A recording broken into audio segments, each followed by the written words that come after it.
muraro wewe manje wanga wakaita tiri kumuchara usiro muraro wanga waita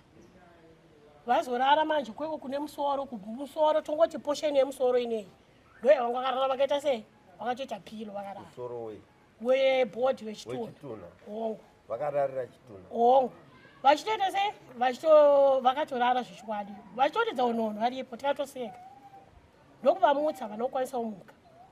ndokuvamutsa vanokuda kukwanisa umuka ndobva ndatora kepi yavo yavanga vainayo yavainayo apo yewaiti mana vari vanayo kupi mumusoro ndichiti nhaimi mukai ndobva vakamuka vari chahwiriri vakada kujamba muwota undiroverei ndati undiroverei ndikati aiwa honai kamakararira munhu hazviiteka kuti murarire munhu zvikanzi unondirovera kuti chii chacho unondirovera sasikame yemunhu uri sichupete munhu anokwana ndimani ndotokurova zvesho vaidotondirova ipapo vakaita nharo dzimwe dzokuti ndakatadza kuzinzisa zvavabva kuvi zvoti zvakandipa kuneta